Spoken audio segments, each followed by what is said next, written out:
Welcome back to Africa This Morning. We are now on Table Talk.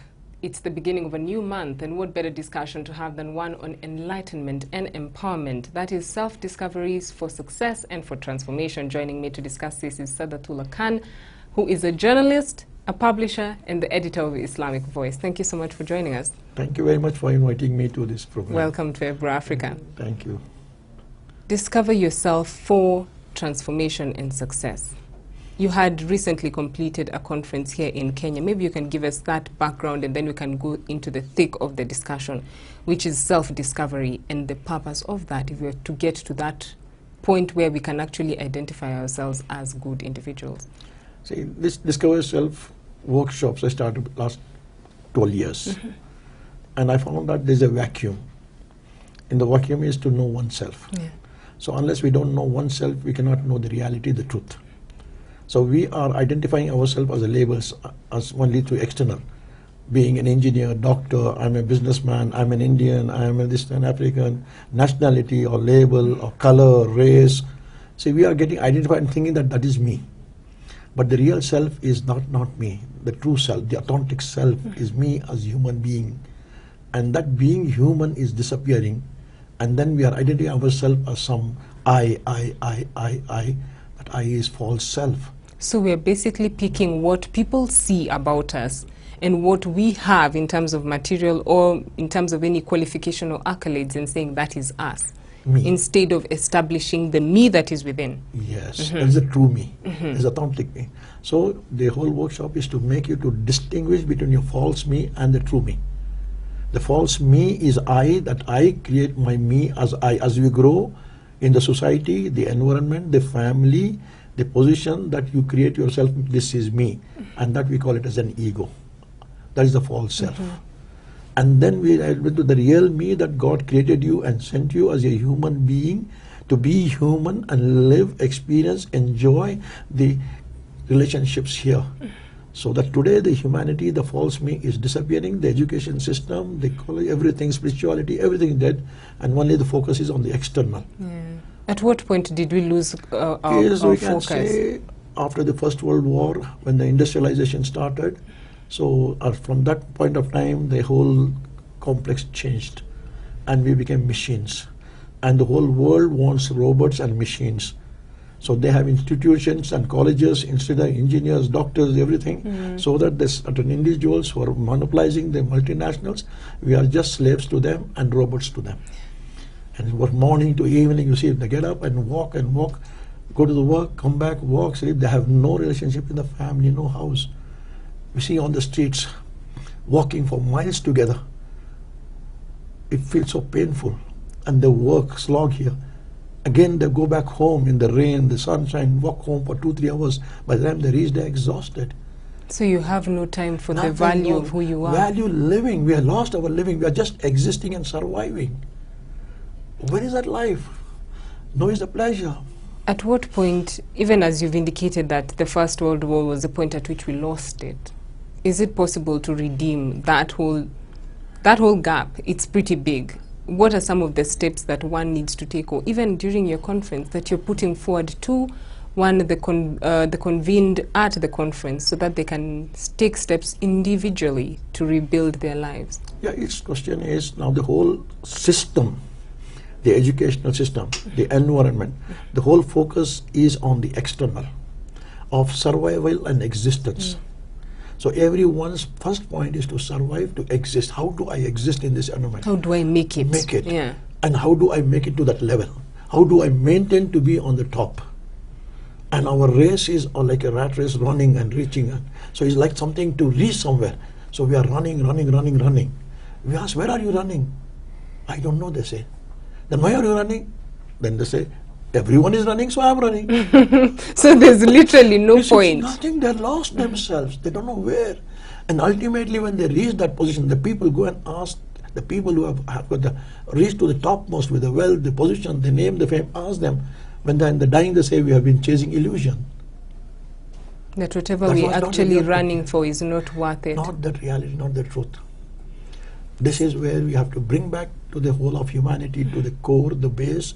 We as human being human and doing everything. The being part of it is disappearing.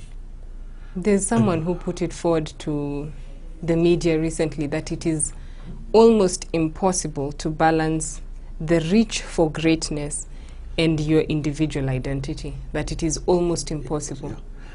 Yeah, So is there one thing that we can compromise? Can we say we can be happy with our identity without money, or can we be happy with money without identity? See, what I say is, every individual has an external and internal life. There are two. External is there. So now if external, whatever is happening, the wealth, position, money, status, everything, this will come and this will go. If anything in the external, if anything happens, if the internal disturbs, then you are a victim. If you lose a job, a victim. If you lose all the money that you have invested, you are lost. That's why they commit suicide. They run, they do that. So they are victims of the external. So the empowerment is whatever external, anything may happen, you don't lose your core basic values inside. So we develop that you as a being, human, with the values and the morals and principles, you deal with the external. So the external should never influence your internal. But the internal should able to take control of the external. Anything may happen any moment of time, but should not disturb your internal. That means you are at peace, you are at environment. You're have grounded. The power, grounded. So the grounding has to come back to the internal. The internal is the being, the soul, the spirit, what you want to call it. So once you connect to that, the external is only the essences, your mind, logic and reason. Today everyone is the slave of logic and reason. God gave this logic, mind, everything to think, ponder, reflect and move up. Rather than we are using misusing it, the faculty of using the reason logic only by thinking and worrying. Someone would say at this point, religious institutions and institutions of empowerment and enlightenment have sort of slept on the job, because there was a season there that we were very connected to our spiritual selves, our identity, but now we are lost as a population. Is it possible to awaken the role of religious institutions to be more vigorous and to get people back on course? The basic foundation of Allah, God or Allah, whatever you call it, is to send prophets, and the message is to unite people and to bring them love, happiness, peace inside. Because every human being, when we ask anyone, whether it's a European, Indian, Asian, anyone, I ask them, what do you want? They said, I want love, peace, happiness, success. So for that, God has shown us a way of life, how to live in this world. If you live by that, you will be successful in this world and in the hereafter. But everyone want to live a life of his own. There are 7 billion people are there, and everybody wants his way. In this world, there will be chaos. The wife wants the husband to follow her way, and the husband wants the wife to follow his way. And then they don't follow, and everyone says, my way is the highway. My way is the highway, or my way or the highway. Yeah. So his marriages are breaking down because there is all I. There is nothing we. And here is not about what external this thing is, internal. We are human beings. We are going to base is to see everyone, irrespective of race, class, position, this thing, see people as human beings and treat them as human beings. We are one race of human beings, one family of the same descendant of one family of Adam and Eve. Irrespective of it, we may be different nation, different color, different races, but we are all one. How do we get back on course? One, as an individual, what are some of the, if I may say, precepts or tools that you would give, for example, a CEO who has just discovered, I have been running this whole time, I got to the top, and even as I'm sitting at the top of my mountain, I have nothing. What would you tell them that would get them back in order so that they can be able to re-establish their internal world? This foundation is human being by default are deniers. So, and the way of life is we human being, the most difficult thing is to submission. Submission to the truth, the reality. So anything that you deny creates sufferings inside you. And then you go against the nature. And God is inviting us to the way of life of submission. Yes, this has happened. Now it's possible. Rather than know why. The whole problem is inside your mind. Why? Why should I? Why? Why me? Why me? Why are they doing this? Why are they? Why? And this is the denial. It is nothing that what is happening in the external does not disturb you. The reality does not happen anything. It's only the question is me. For example, I'll tell you, a person, a mother, a young son has got been accident and he died. Now that is died, externally you accept it. Also you recite that is from Allah and you go and that's okay, alhamdulillah, you say, but inside, why did God take away my son, only son? So now she is not suffering because of the son has passed away. It is because she is suffering from 14 years. Why God took away my son? What sin I might have committed? I had the only son. She was about, and she is going through that. So is there submission or denial? It's denial. Externally you submit, okay, it's God's will, okay, and internal why? And the whole sufferings are going on. This is what is the cause of all humanities. Everyone wants their way. Whatever they desire to happen. Yes. Whatever they envision to happen. Yes. But we are not ready for submission. Submission, yes, the reality. Submission to the reality, to the truth of fact. Once you submit to the truth and fact, then you say, what can I do? Today, the situation in the world, today, in whatever is, it is, this is how it is. Must accept it. Why we are like this? Who did it? Let's not go back to all that conferences, biryanis and meetings and this. No, not go. Today we are here. Today, whatever the situation, you and me, our generation is there. Now, how do we enlighten and take them to the up? Bring them that the quality of life. How to empower them, how to enhance their lives. And that quality is not about physicalness, externals. You may be living a shandy, small home. It's not about the physicalness, the dress, money, brands.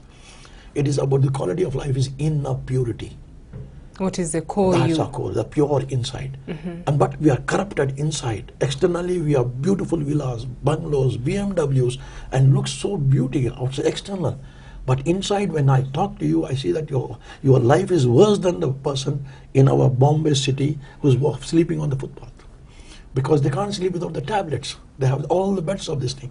They're inside gone through. Everything. They have to take the drink and sleep.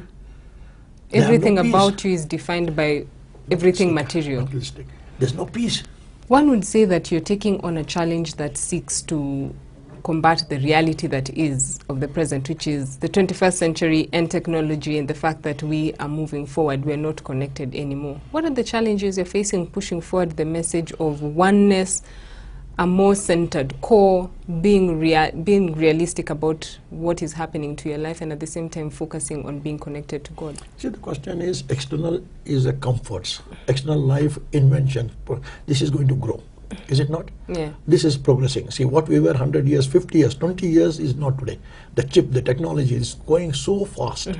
And our generations are all gadgets and they have become virtual realities. They're 24/7, they're visiting. Yeah. So that we can't stop. We can't pull them back. We cannot close. That is going. But only thing is our education system has to be connected to the core. Yeah. Now, it is not about what you possess. It is who is using the skills, who is using the wealth. The who part is missing. That is called the spiritual quotient. Yeah. So if I recognize who is not the nuclear power, you say. Nuclear power is nothing bad, wrong. But who is going to use that nuclear power? Who is using the platforms that are being If you can use that, who, if the nuclear power, I can use that nuclear power for energy, production, light, everything I can use for productivity. But if it's then who is a wrong man uses that nuclear power for destruction, he will destroy the whole world in one button. Yeah. It's not the nuclear technology or the inventions are bad, wrong, right. It is who. We are not focusing on the who. So this is the base foundation of all education systems. The spiritual education should focus. But today the spiritual education is not on who, is only on the external. All religions have become rituals. And then different groups have been fighting each other on the opinions, judgments and interpretations. But the core value which God has given to all the messages right from the Adam till the last the prophet, the same message is one. There is no difference. That is unity inside. Yeah. Externally we may not agree. Externally we may differ in different things. It's allowed. You may like coffee, I may like tea. No, you should drink coffee. You cannot have that. Yeah. So then we'll fight each other. Yeah. Yes, there is a compromise. That is where we have opinions are there. And So I basically, respect and honor the what you opinions. usually do is pick on the external as a point of confrontation instead of focusing on connecting on the inside. Right now, we just completed the conference where you had several women attending. And especially when it comes to the soul of a woman, they say the soul of a woman is too deep. By the time she's away from this world, you'd never know who the real individual is. Share with us how it was for you to guide women to that point where they understand they need to wake up to the reality that their core is missing, their identity with God is diminishing, and they need to have a better establishment of a fulfilled life in this present life. Yeah, because the mother plays a greater role. Yeah. Today, because today the woman or the mother or the wife has got real challenges. It was not like our grandmother and mothers. Because one man is to earn, all the family is to eat. Today it has become both husband and wife has to work. In that challenge, she has to work, come back, home, children's, financial. She is going through a lot of chaos in herself. Yeah. And nobody is really able to guide her, show her the direction. And she doesn't know, because she has to balance, and it's very difficult today. So this empowerment of this workshop helps the woman to come back to the base, and then she'll look from a different perspective. So we have different perspective. Looking perspective is only the whole work is money, money, money, money, is a materialistic perspective of living, existing, surviving. So we are going to come as, no, there's another perspective of reality perspective, truth, which God uses to deal as a human being. So that perspective when it comes, the mother has got the values. If the mother has the core values, and that the next generation, she imparts those values. That's why a great scholar said, the hand that rocks the cradle rules the world. Yeah. Give me a Muslim woman, I'll give you a Muslim nation. It means the nation who's God. So you women are the ones who are going to give the future generation. The character, the values are imbibed by the mother. The father can give the wealth, money, he's not there. But the values, the cause is given. But today the mother has no value, no time. All the servants are looking after. Materialistically, we are pumping on the children, we are pampering the children. Today they have all the luxuries of the children they have got, but the values are disappearing. Even the schools are not imparting those values. That all become commercialization. Schools were not commercial. Hospitals have become commercialization. Every institution, religious institution become commercialization. Everything is commercial. There is no way to connect ourselves of serving humanity selflessly. We need people who are selfless. And mother is the one who is selfless, who dedicates for the whole family sacrifice. And that is where we are looking to empower women, because the future generation work. So educating one woman is educating a family. That's the base. We focus mostly on women. Not that they're bad, wrong, nothing. It's because they are very much sensitive. They have a different psychology, and they are very temperamental, and they get emotional, and that creates a whole imbalance with the man. If home she is peaceful, if the man after the work comes home, enters into the peace. But when she is disturbed, and the man is disturbed, and that's why the man goes away. Instead of pulling a man inside, she's pushing the man. She cannot see that she's pushing the man outside. By her words, by her language, by her whole thing, always come. The whole life is nothing but what we're seeing is the parental is only the two games we play. Is a blame and complaining. Whole married life is blaming and complaining. And the rest one is I'm right, you're wrong. And when this is the game that we play, the couples play, husband and wife or the family plays, the whole destruction is happening. And the same games in the nation to nation, community to community we are playing. So it ripples out right from the family to the community and to nations. And that's how the children also learn the same thing. And the same thing they start. There is nothing, no values are disappearing. Character is disappearing. Morals are disappearing. And nobody's focusing on that. And that's character, moral is the foundation on which you build your external life. Integrity, responsibility, accountability, compassion, love. And these are the base values. If you don't have, you are no more human. So that's why greed and ambition, selfishness, everything will be destructive. Is it possible to synchronize the campaign to reach the woman's heart by involving men as well? Because sometimes, even as much as the soul of a woman can be peaceful, but sometimes getting the man to... It is together. It's not, we cannot isolate. It cannot isolate. It is a holistic. It's a family.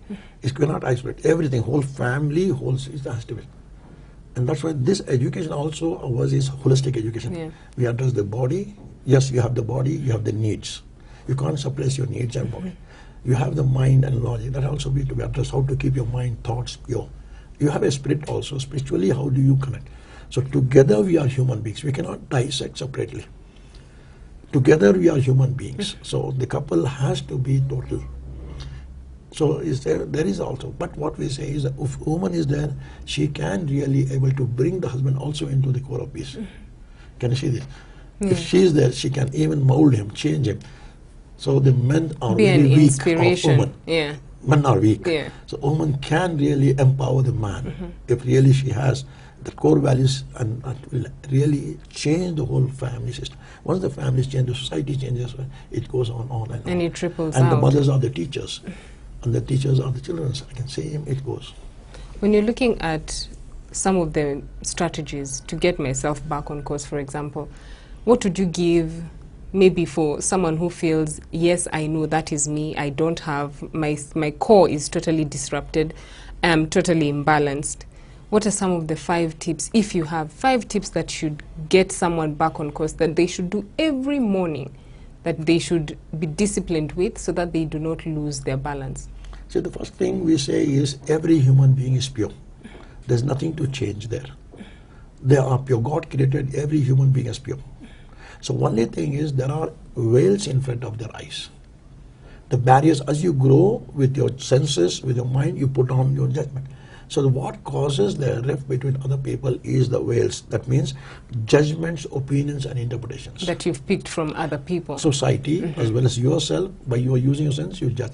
As a child grows up, my mama is loving. Oh, my mama is nagging. Daddy is Hitler. Yeah. Can you see that? Yeah. He's dominating. So these are the things that we interpret and then we create labels of that and we respond to that barriers. So there's nothing wrong with the humanity. There's nothing in the core. That's what God created. So the only thing is that veils has to be removed. And that's where we say that's what is basic necessities. What is that my opinion is not the truth. I created my mother, my father is Hitler. That is just my opinion, that's not, but the child believes that my father because he experiences that and he interprets that. And like that, we are going to say that your opinion, judgments and interpretation is not the truth, it is my opinion. But I believe my opinion as the truth.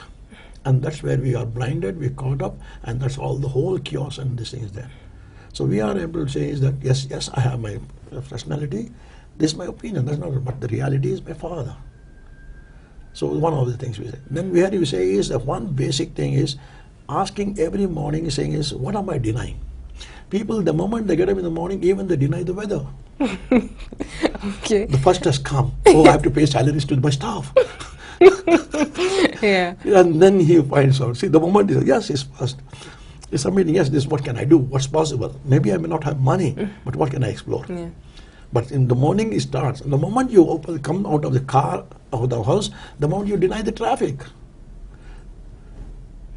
And then oh God, and then he gets all upset, stressed, everything. Yeah. The traffic, the cars doesn't do anything. You should have Submission. planned So for we that say, earlier. what is that? What am I denying? So first, that is the basic fundamental question we ask is, what am I denying? Anything that I deny, it persists. Whatever I submit, it disappears. So submission is a way of life, denial is a way of life. So what way of life are you choosing in anything? Your work does not use stress, you deny. You deny your boss does not do. You deny your boss. You deny your pay, deny the number, everything is denial. So denial is the cause of all of this thing. God gave us a way of life of submission. Submit and do things. Take actions. Yes, it has happened. Accident happened. And what can I do? My child died, what can I do? What's possible? Rather than why did it happen? Why? Why is a denial? Should not is a denial. So these are things we have to be aware of educating. This denial is not. The whole world is structured to we go through one way, that's God's will. We want our will to exist, it cannot happen. If we submit, then we will flow. The whole nature is in submission. That's why we call all nature is Muslim. Muslim is one, nothing but in submission. The sun is Muslim. The trees and the plants are Muslim. The plants, the animals are Muslim because they are submission to the will of God and the plant. That's why they are harmony in the nature, universe, everything. Only species in this earth is man who is denying and suffering. The suffering is not from God, from the nature. It's because of my denial. Asking why it's happening like this, why they can't do, why is causing me all this. So once I let go of those questions and denial, go into submission, yes, this is how it is. This is how our situation, our humanity it is. Now what can we do? This is our political position is like this, what can we do? This is our people are like this, the poverty is in this country, what can we do? When you're looking at the challenges that are facing the world, even as you close the interview, because I know there are many who know what the problem is, they know what to do, but they're not doing it. What would be your word to leaders, because I know they would be key in moving the agenda of people and their intention towards being more centered and being a growth populated, growth population in the world. What are your thoughts on that? There is a whole difference between knowing and the doing gap. And everybody knows it. There are great people, there are consultants, they can talk and give that. So translating the knowing into the doing is the greatest part of it. And what does not translate action? See, the problem is everybody knows it, they are not able to translate is because there is a barrier. See, unless the occurring does not change, unless the view does not change, the action does not come. Because I am behaving, acting, because the world occurs to me or I view things from one perspective. Is it not? Yes. So my behavior and attitude depends on my view, how you how occur I to me. grew up, how I have been seeing my world. How you occur to me. Yeah. How the job occurs to me. How the life occurs to me, I respond.